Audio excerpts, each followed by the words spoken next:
bem-vindos no canal Luz do Caminho para continuarmos o nosso ministério de ensino e de pregação da Palavra de Deus.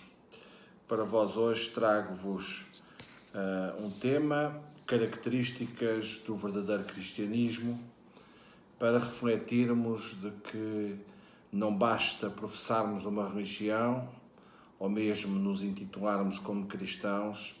A Bíblia Sagrada, a Palavra de Deus, a verdade, ela mostra-nos algumas destas características que são inerentes àqueles que são considerados cristãos.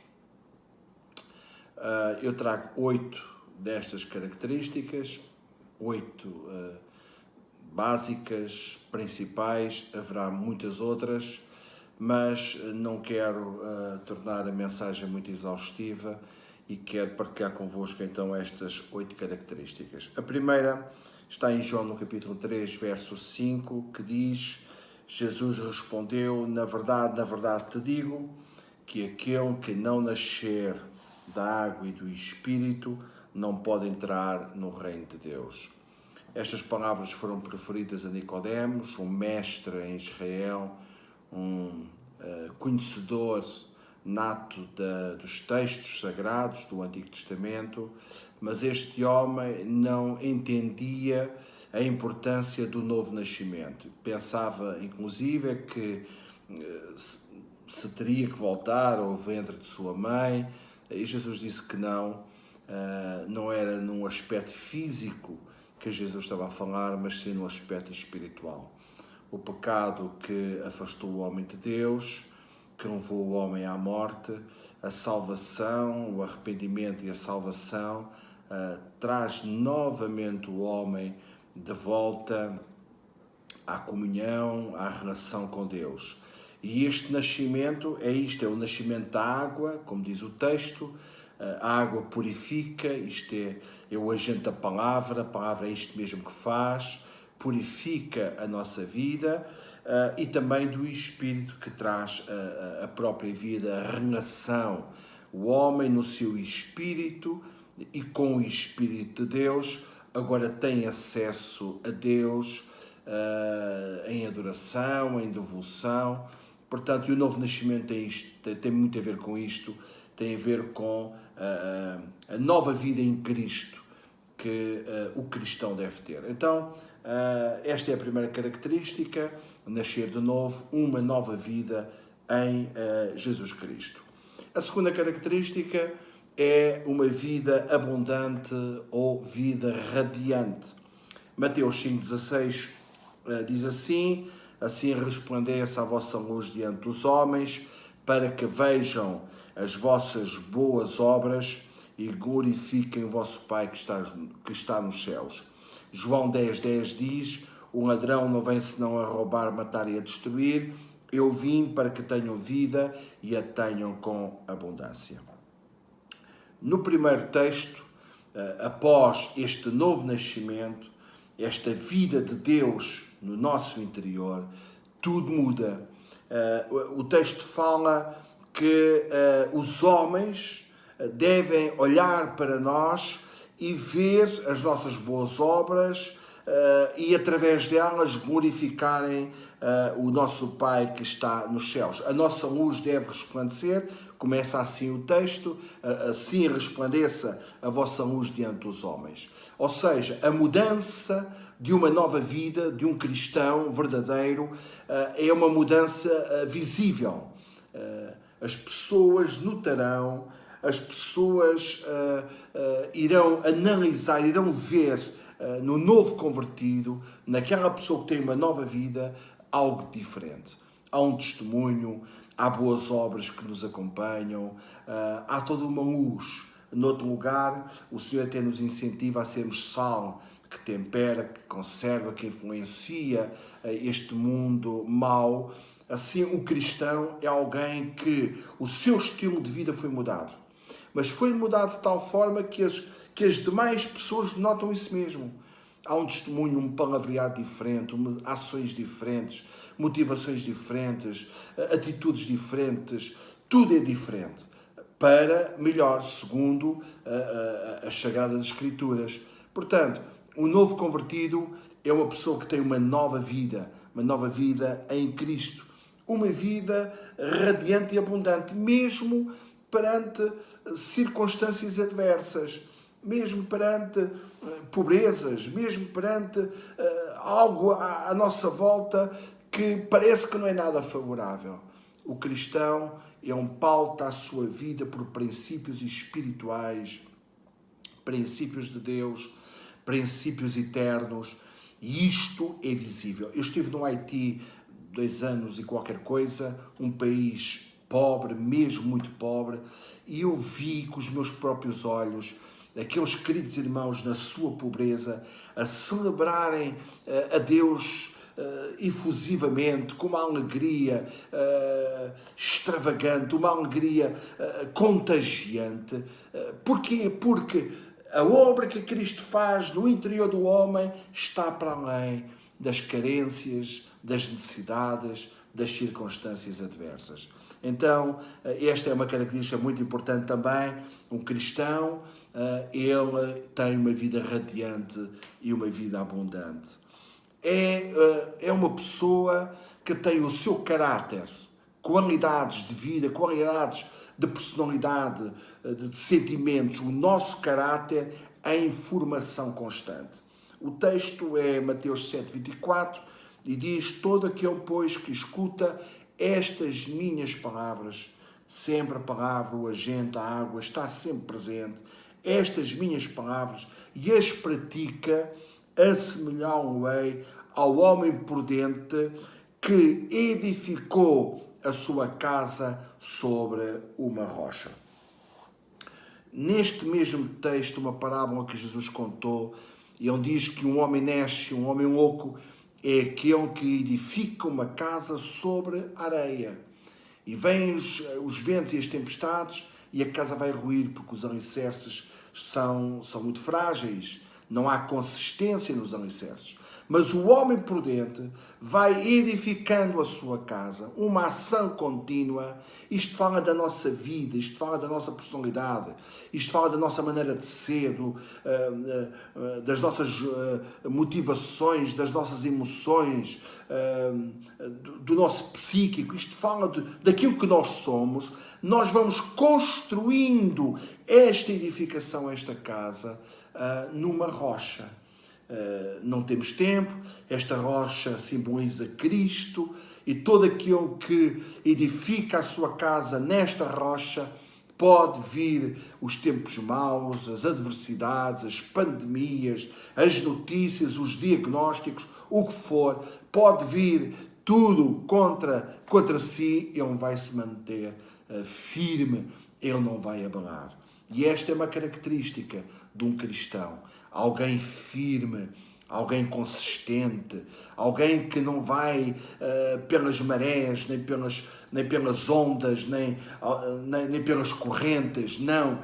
Alguém que está firmado em Cristo, com as convicções de Deus na sua vida, porque a palavra atua diariamente em cada pessoa, filho de Deus, e na verdade ele vai se mantendo firme e fiel, até que um dia ele possa ser coroado, e esta é a esperança de cada um. Então, um caráter em formação. Cá está, eu já usei esta expressão de sermos filhos, e esta é a quarta característica do cristianismo, ou de sermos cristãos, é a nossa filiação. Toda a humanidade é criatura. Todos nós somos criaturas, todos, mesmo aqueles que não aceitam, que não querem saber das coisas de Deus, são criaturas, fomos criados à imagem e semelhança de Deus, mas nem todos são filhos. E João diz, no capítulo 1, verso 12, mas a todos quantos o receberam, deu-lhes o poder de serem feitos filhos de Deus aos que creem no seu nome. Temos que receber. Não é receber uma religião, não é seguir homens, não é seguir líderes, não é seguir tradições de homens, é seguir Cristo, receber Cristo. Todos os que receberam, nós temos o poder, Deus nos deu o poder de sermos filhos de Deus. Há aqui uma filiação, há aqui uma relação estreita, há aqui um amor muito, muito próximo. Claro, todos nós entendemos, pelo menos os que têm filhos, esta filiação, este amor para com aqueles que nasceram do nosso sangue, aqueles que são frutos do nosso amor. Sabemos do carinho que existe. É mais do que ser criatura, porque nós fomos criados, as árvores foram criadas, os animais são criados, tudo é criação. Mas crer em Jesus e receber Jesus é termos o direito de estarmos mais próximos. Agora somos filhos de Deus. Quinta característica, a característica do serviço. Paulo diz a Timóteo, no capítulo 6, verso 18, na sua primeira epístola, o seguinte: que façam o bem, enriqueçam em boas obras, repartam de boa mente e sejam comunicáveis. Nós, os cristãos, aqueles que são cristãos de verdade, nós fomos influenciados por Deus, Deus transformou a nossa vida, já vimos isto tudo, deu-nos o direito de sermos filhos, estamos bem alicerçados na rocha que é Cristo, tudo isto foi aquilo que nós recebemos. Mas não recebemos apenas para nós recebemos para partilhar com os outros. O foco, já disse isto várias vezes, do meu canal ou deste canal, é que outros possam ter um encontro com Deus. Outros possam ser abençoados e influenciados como eu fui. Então, esta é a nossa motivação, servir-te. Esta é a motivação, darmos de nós mesmos para que tu também possas alcançar. A Bíblia diz que o de graça recebemos, de graça devemos dar. Então, uma das características de sermos cristãos é estarmos envolvidos, é pensarmos no próximo, com boas obras, com boas dádivas, com boas ações, fazer o nosso melhor para o bem do nosso próximo. Um cristão não é indiferente. Um cristão não é um religioso passivo. Um cristão é um religioso ativo em relação ao seu próximo. E isto é muito importante. É uma característica fundamental do cristão. Nós partilharmos com o mundo, com os outros, aquilo que temos recebido da parte de Deus. Mas, em sexto lugar, e faltam só mais três conceitos, sexto, sétimo e oitavo. Em sexto lugar, temos aqui um conceito, uma característica que, se calhar, tu que me vais ouvir, podes pensar, bem, mas porquê que o cristão tem que sofrer? Eu dei o tema, enunciei esta característica como a luta. Um cristão é alguém que luta. Diz lá Paulo também a Timóteo, ainda na primeira epístola, no capítulo 6, verso 12, diz: milita a boa milícia da fé. Sublinha esta expressão, milita a boa milícia da fé. Toma posse da vida eterna, para o qual também foste chamado, tendo já feito boa confissão diante de muitas testemunhas.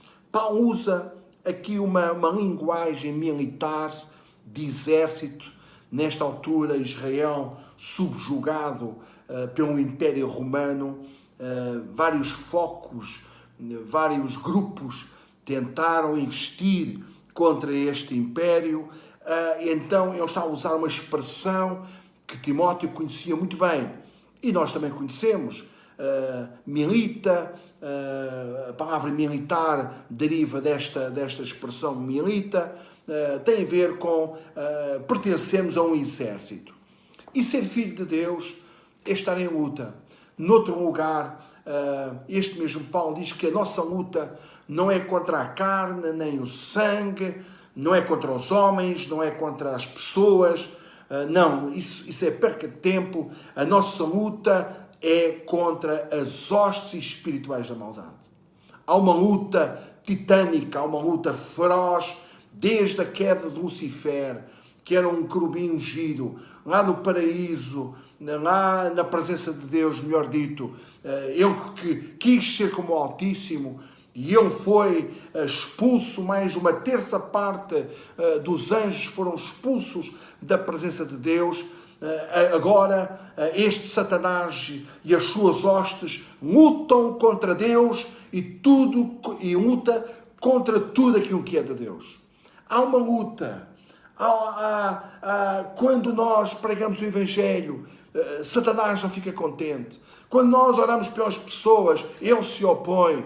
Quando tentamos fazer alguma coisa em bem do próximo, ele quer fazer uma coisa completamente diferente para destruir. Aliás, a palavra de Deus diz que ele veio para matar, roubar e destruir. Claro que os filhos da luz, eles lutam contra as trevas. Volto a frisar, não é lutar contra pessoas, não é lutar contra instituições, não é lutar contra tradições, não. É lutar contra todos aqueles demónios que influenciam os homens. A nossa luta é esta. Portanto, nós temos que lutar. Não é fácil pregar o Evangelho. Nós, presentemente, no século XXI, no ano 2020, o ano presente, nós temos, infelizmente, tantos queridos irmãos espalhados por esse mundo fora, onde lutam pela sua própria vida, contra fações radicais, pessoas que até usam a religião e usam o nome de Deus para justificarem as suas causas. E estes queridos irmãos estão a lutar. Ser cristão é muitas vezes passar provas e sermos perseguidos. O Senhor Jesus disse um dia: assim como perseguiram a mim, também vos perseguirão a vós.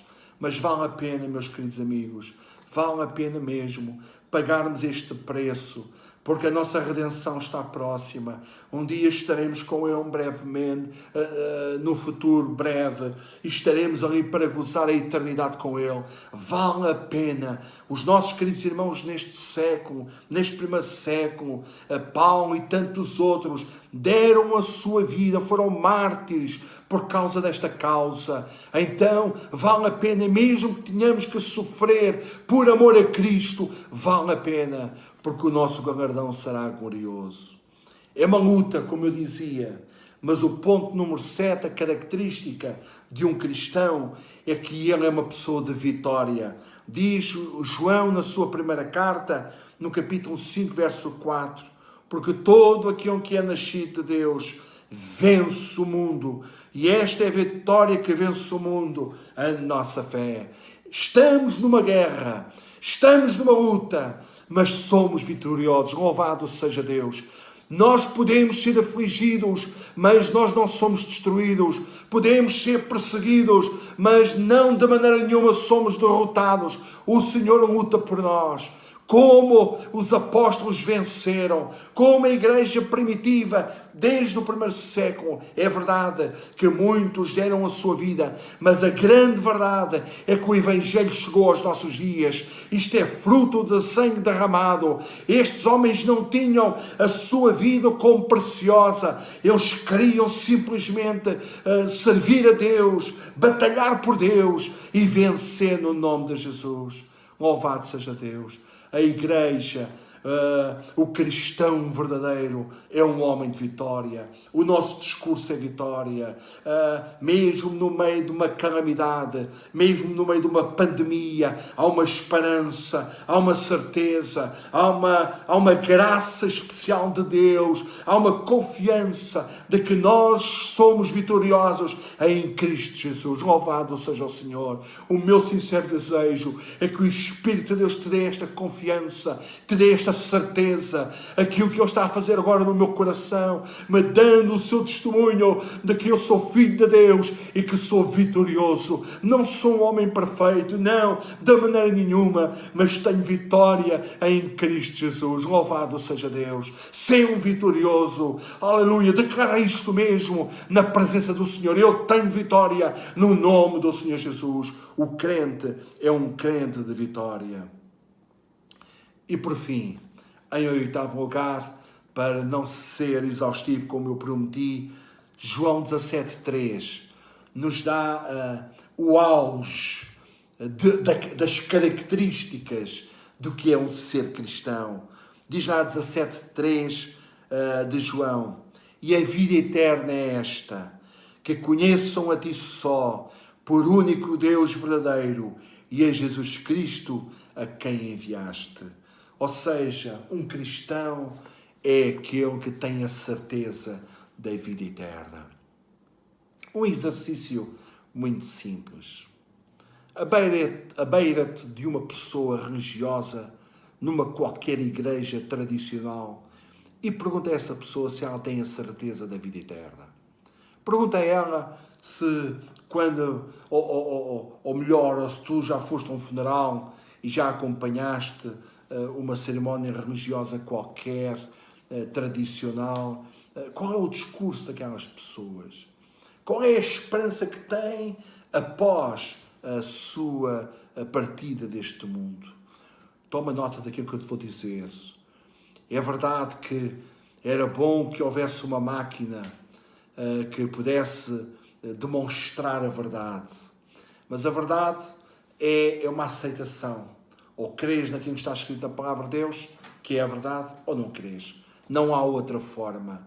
Mas eu costumo dizer uma coisa muito simples. Se tudo aquilo que eu tiver a dizer, se for mentira, olha, nem te aquece, nem te arrefece. Não passas do mesmo, não influencia nada. Mas se aquilo que eu estou a dizer, se for verdade, isto pode mudar o curso da tua vida. Como mudou o meu e tantos milhares e milhões de irmãos espalhados pelo mundo. Um cristão, eu estou-te a dizer isto, olhos nos olhos, um cristão verdadeiro é alguém que tem a certeza da vida eterna. Eu não tenho a certeza da vida eterna porque me ensinaram isto. Eu não tenho a certeza da vida eterna porque ao longo de toda a minha vida ouvi milhentas mensagens que me disseram: tu tens a vida eterna. Não, eu tenho a certeza da vida eterna pelo testemunho do Espírito no meu espírito. O Espírito Santo que está dentro de mim testifica, me dá a plena certeza, convicção de que eu vou herdar a vida eterna. E eu morrerei nesta esperança. Eu morrerei nesta certeza. Eu morrerei nesta convicção. Eu morrerei nesta verdade de que um dia, quando eu tombar à sepultura, se isso tiver que acontecer, eu abrirei os meus olhos na presença do Senhor. Um dia a minha mãe, na noite ou no dia anterior, em que partiu para a eternidade, um bispo da Igreja Católica foi ao lar onde ela estava internada e a minha mãe quis falar com este homem. E a minha mãe falou da esperança que há em Cristo. A minha mãe falou da certeza da vida eterna. E este homem saiu, falou com a diretora, que é a minha sobrinha, a proprietária do lar é a minha irmã, e falou: a sua mãe me fez arrepiar. A convicção, a certeza. Eu nunca ouvi ninguém falar desta forma acerca da certeza da vida eterna. Ouça, ser cristão é possuir esta vida eterna. Jesus falará ao teu coração. Louvado seja Deus. Jesus falará à tua vida do que é, na verdade, a convicção da eternidade. O meu sincero desejo é que estas 8 características, se me permites, eu irei enunciá-las para que elas possam ecoar na tua vida, possas guardá-las no teu coração, que elas possam, na verdade, fazer de ti um cristão de verdade. Não apenas um religioso, não alguém que diz que é cristão porque estuda Cristo ou ouve acerca de Cristo e não acontece. Não. O cristão é mudança de vida. É uma vida completamente diferente. Então o cristão nasce de novo, nasce para Deus, uma nova vida em Deus. Um cristão tem uma vida, em segundo lugar, uma vida radiante, uma vida abundante. Tem o seu caráter em formação. A cada dia Deus nos aperfeiçoa. Somos considerados filhos, mais além do que criaturas. Fomos chamados para servir o próximo. Os outros irão ser beneficiados com os nossos préstimos, com as nossas boas obras. É verdade, podemos passar por algumas lutas, podemos ser perseguidos, até podem matar o nosso corpo. Está a acontecer nos dias presentes, infelizmente, mas mesmo assim a convicção e a luta, nada se compara com o que vem a seguir, com a vitória que Deus nos dá, com a certeza de que em Cristo somos mais do que vitoriosos e, por fim, a certeza da vida eterna. Que Deus te abençoe e que a palavra de Deus possa influenciar-te. Ela tem me influenciado ao longo de tantos anos. Eu volto a frisar, eu não sou uma pessoa perfeita, não sou de todo, mas Cristo é tudo aquilo que eu tenho. E aquilo que eu sinto, e perdoa a minha emoção, tudo aquilo que eu sinto e tenho aprendido e quero, é que tu possas também ser beneficiado e possas ser transformado pelo nosso Senhor. Que Deus te abençoe, abençoe a tua família, o melhor para vocês, para todos vós, é o meu sincero desejo, e que a graça, a paz de Jesus fique com cada um de vocês. Obrigado pela vossa atenção.